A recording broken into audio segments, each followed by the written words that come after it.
Guys আসসালামু আলাইকুম, welcome back to my channel. চলে এসেছি আবার একটা নতুন ব্র্যান্ড নিউ ব্লগ নিয়ে তোমাদের কাছে। গুড আফটারনুন বন্ধুরা, কেমন আছো তোমরা? তো চলো, আজকে অনেক কিছু রান্না করেছি বন্ধুরা। চলো তোমাদের সঙ্গে আমার লাঞ্চ মেনুটা শেয়ার করে নিই। চলো, প্রথমেই আছে গরম গরম সাদা ভাত,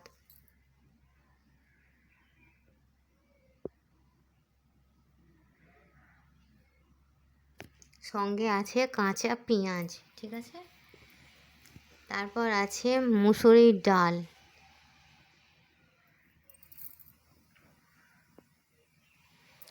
তারপর আছে ঢেঁড়স ভাজা, তারপর আছে লাল শাকের চচ্চড়ি,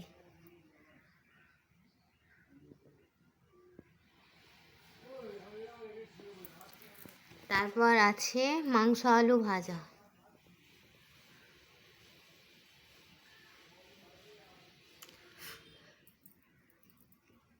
তারপর আছে কাঁচা আমের মিষ্টি চাটনি।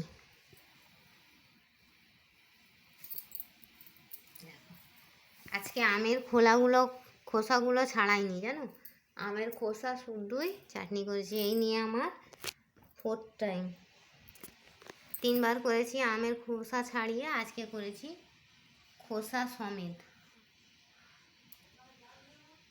যদিও সিদ্ধ হয়ে গেছে, গলে গেছে বলে আমের খোসাগুলো ছেড়ে গেছে, কিন্তু খোসা আমি ছাড়াইনি। তো চলো বন্ধুরা, আমের চাটনি কার কার ফেভারিট আমাকে একটু কমেন্ট বক্সে জানাবে। আমার ভিডিও ভালো লাগলে লাইক করবে, কমেন্ট করবে, শেয়ার করবে, আর হ্যাঁ, সাবস্ক্রাইব করে আমার পাশেই থাকবে বন্ধুরা, ঠিক আছে। তো চলো, এটা হলো আমার simple lunch menu, mini blog একটা করে দিলাম। ভালো লাগলে আমার সঙ্গেই থাকবে বন্ধুরা। তোমরা কমেন্ট করবে প্লিজ, তোমাদের কমেন্টে মোটিভেট হই, জানো তো, মোটিভেশন পাই, ভিডিও করার আগ্রহ বাড়ে, পড়তে খুব ভালো লাগে, যেন মনে হয় তোমাদের সঙ্গে কানেক্টেড আছি, জানো তো বন্ধুরা। কমেন্ট করবে। তো চলো, এই ছিল আমার সিম্পল লাঞ্চ মেনু।